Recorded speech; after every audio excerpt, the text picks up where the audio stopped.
Kwa ilani hii tunaitoa leo, halmashauri ya jiji la Dodoma inawataka wananchi wote, halmashauri ya jiji la Dodoma inazitaka taasisi zote za umma na binafsi ndani ya jiji la Dodoma kuendeleza viwanja au maeneo waliopewa kwa mujibu wa sheria. Kutokufanya hivyo maana yake ni nini? Maana yake halmashauri itaendelea sasa na utaratibu wa kufuta zile miliki hizo ambazo hazijaendelezwa kwa muda mrefu kwa mujibu wa sheria. Tutazifuta na tutaviuza au kuvitoa viwanja hivyo kwa matumizi mengine au kwa wahitaji wengine.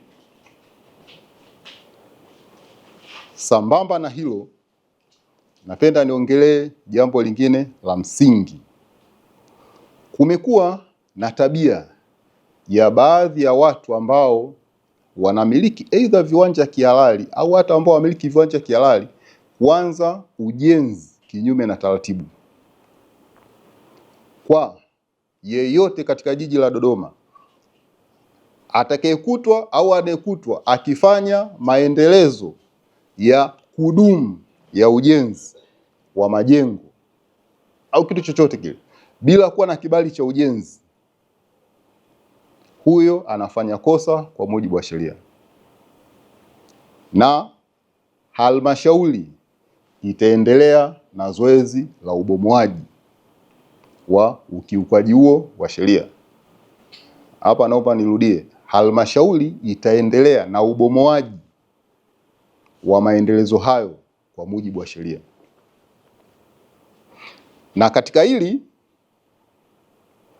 tumekuwa tukiongozwa na kusimamia sheria namba 8 ya mipango miji ya mwaka 2007, The Urban Planning Act of 2007.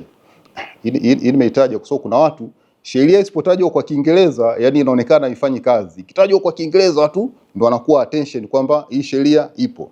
Lakini pia tumekuwa na sheria ya serikali za mitaa namba 8 ya mwaka 1982. Hiyo inaelekeza kuwa jengo lolote linalojengwa ndani ya mamlaka ya miji au majiji lazima liwe na kibali cha ujenzi, ilani kwa wananchi na taasisi ambazo zinamiliki viwanja katika halmashauri ya jiji la Dodoma lakini hawajaviendeleza au hawaviendelezi kuanzia kipindi hiki tunapotoa taarifa ya ilani hii. Halmashauri ya jiji la Dodoma inapenda kuwataarifu wananchi wote na taasisi zote ambazo zinamiliki viwanja katika au ndani ya halmashauri ya jiji la Dodoma kuwa wanatakiwa kuendeleza viwanja hivyo kwa mujibu wa sheria ya ardhi namba 4 ya mwaka 1999, hasa ile sura 113. Ukiangalia sheria ile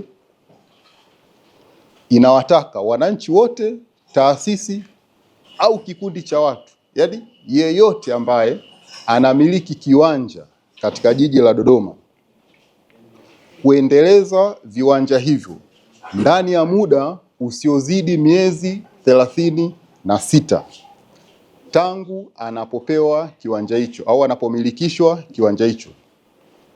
Ndugu wanahabari, mtakuwa mashahidi kwamba kwa kipindi hiki kumekuwa na wimbi la watu wasio waadilifu, wasio na nia njema au ambao dhamira yao ni vigumu kuielewa, ambao wamekuwa wakivamia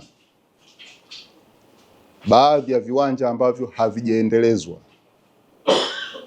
Unakuta mtu amenunua kiwanja lakini hajakiendeleza eneo fulani, kimekaa miaka kadhaa, anakuja jamaa anaanza maendelezo kwenye kile kiwanja lakini sio cha kwake, aliyekinunua ni mwingine, wanakimiliki ni mwingine. Yawezekana akawa ndani ya jiji la Dodoma au yuko nje ya jiji la Dodoma. Kwa hiyo huyo anaendeleza kile kiwanja ambacho sio cha kwake. Hilo ni kosa. Lakini watu hao pia wamekuwa waking'oa beacon ambazo zimepandwa katika viwanja vilivyopimwa kwa mujibu wa sheria. Yaani anaona ana target eneo, anaona liko mwaka wa kwanza, mwaka wa pili, wa tatu, kimya. Anaenda anang'oa beacon. Alafu anaanza maendelezo. Huyu mmiliki akija baada ya muda fulani au miaka kadhaa imepita, tafuta beacon azioni. Labda anahisi kiwanja kilikuwa eneo lile, labda mtu ameshajenga. Anakuja halmashauri, bwana, nataka mkanionyeshe kiwanja changu. Nilishakiona lakini saizi nimeenda sikioni. Kwa mnaenda tafuta beacon, hakuna. Kumbe wahuni wameng'oa beacon. Sasa hiyo maana yake itamsababishia usumbufu huyu mwananchi anayemiliki kiwanja kile kihalali, lakini sasa usumbufu huo uishi kwake, unakuja kwetu halmashauri, kwa sababu atatoka kule atakuja halmashauri kwamba jamani, mbona kiwanja changu kimevamiwa, mbona kiwanja changu hakina beacon. Kwa hiyo anapokuja halmashauri, maana yake sasa tunaanza kurejea kwenye utatuzi wa changamoto hiyo kuliko kuendelea na majukumu mengine ya halmashauri ambayo kimsingi ni kutoa huduma kwa wananchi. Lakini hiyo manake inatuvurugia ule utaratibu wetu wa utoaji wa huduma. Kwa sababu mnapoanza kutatua changamoto ambazo hazikutakiwa kuwepo, unatoka kwenye utekelezaji wa majukumu na kuja kwenye kutatua shida au matatizo.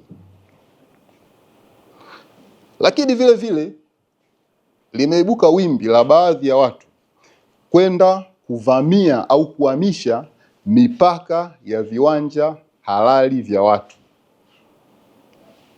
Unakuta mtu A ana kiwanja chake eneo hili, kwa sababu hajakiendeleza, hajakifanyia usafi, huyu mtu anaenda anavuta mipaka, yani anaingia kwenye mipaka ambayo sio ya kwake, anaanza maendelezo. Aweza kaeka ukuta, akajenga labda servant quarter na vitu kama hivyo. Huyu mtu akija kuibuka labda baada ya miaka kadhaa kuta kiwanja chake kimesha megwa sehemu kubwa, huo ni mgogoro umetengenezwa, anakimbilia wapi? Anakuja halmashauri. Tunaanza kurejea sasa, nani yuko sahihi, nani ana makosa na kwa nini ana makosa. Kwa hiyo tukasema tuitane leo ili tufahamishane juu ya hili, lakini tunapotoa taarifa hii ndugu zetu muweze kutusaidia ili sasa halmashauri tujikite katika utekelezaji wa majukumu kwa mujibu wa sheria. Nitumia adhara hii waambia wananchi kwamba vitendo hivyo ni makosa kama yalivyo makosa mengine. Kama ni makosa, maana yake hata jinsi ya kuyashughulikia ni kama ambavyo yanashughulikiwa makosa mengine.